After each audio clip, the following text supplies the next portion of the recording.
I think that one of the most annoying things that can actually happen is for you to make a 15-minute video and for it not to record.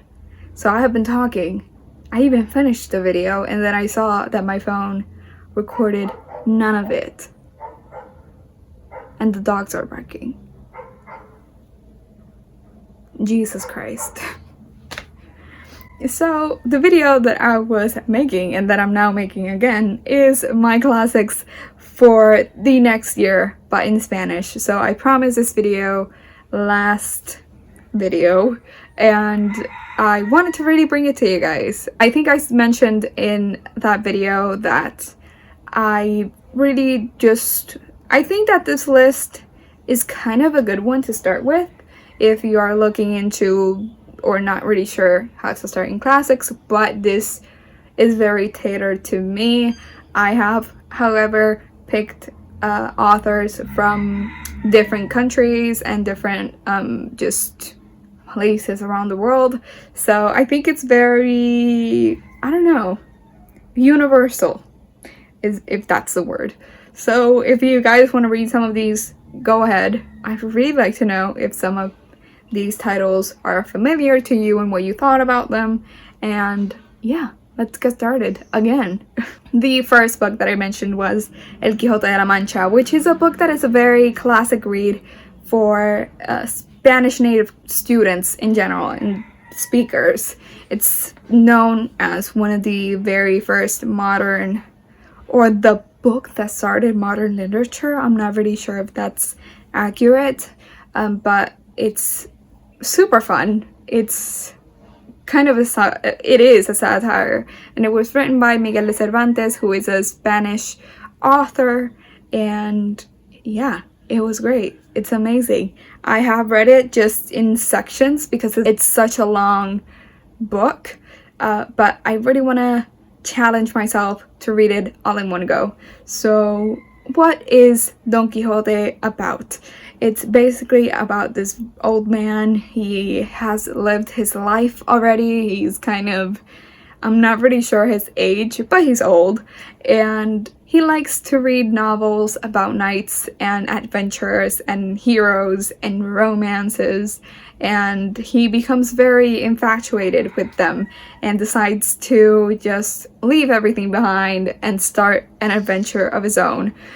So he takes his very rusty armor, he puts it on, and he just goes around with Sancho Panza, who is his sort of sidekick character, and they decide to just go around Spain doing all sorts of different adventures. The reason that this is a satire is because the story itself is making fun of these heroic knighthood-centered novels of the time, and we have a main character who is the hero of the story, and yet he doesn't fit with the sort of characteristics of the heroes. He's old, he has rusty armor, he's not very well versed or well known or just, let's say, good at fighting and all of this stuff.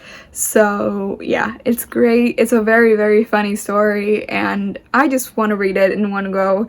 I already know sort of the plot of it all, but yeah, again, read it in one go. That's the goal. I also have La Carreta by René Marquez, and he is a Puerto Rican author. I know that this is a very classic read in Puerto Rico. I have not read it. I don't know why.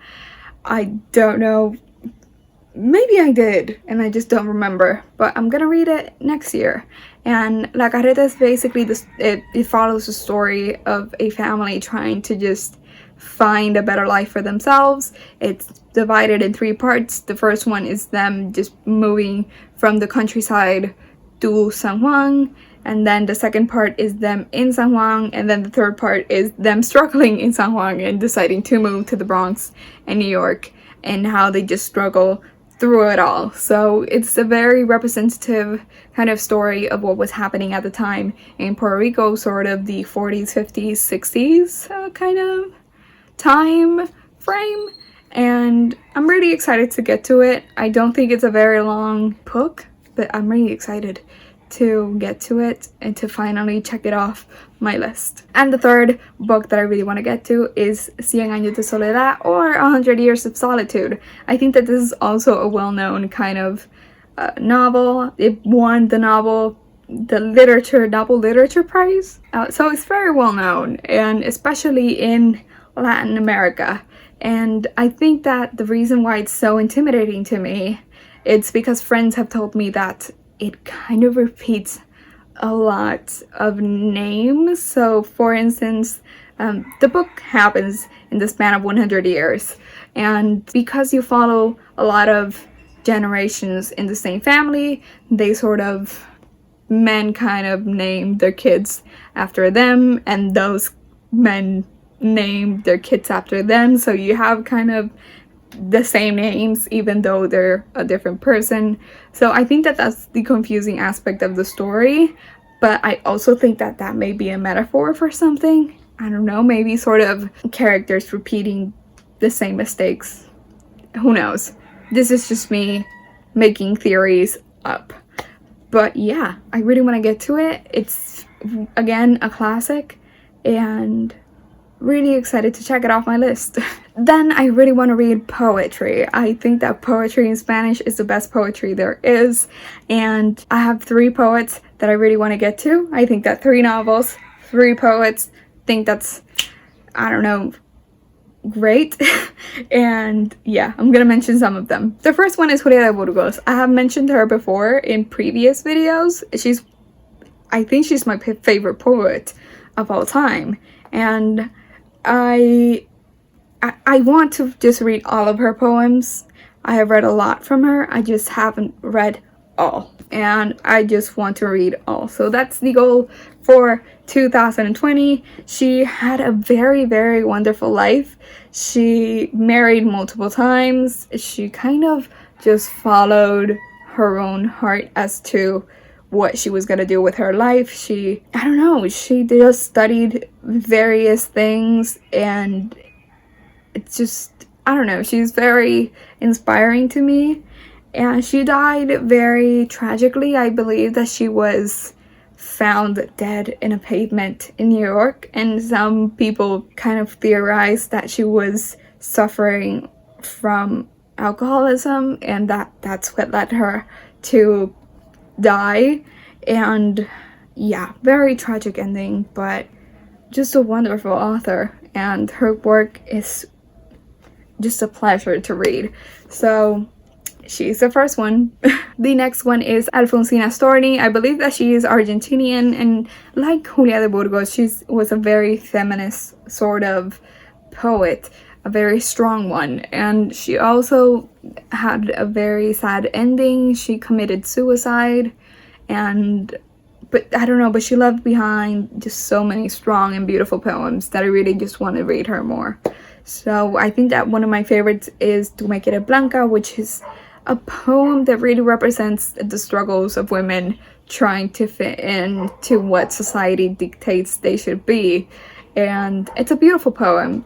Go check it out if you can. I think it should be translated. But yeah, beautiful author.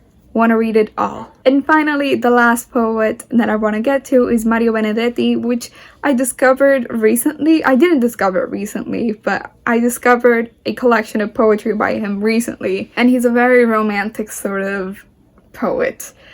And it's just great. I wish that I could. I think I'm going to try and find and link some of his poems in English and in Spanish so that you guys can just enjoy his beautiful words. Again, I have read just poems here and there by him, but I want to read them all. So yeah, I think that is my complete list of authors and poets that I want to get to, and I hope that you are inspired to pick up some of these authors as well. So yeah, thank you guys for watching, and I will see you guys with the next video.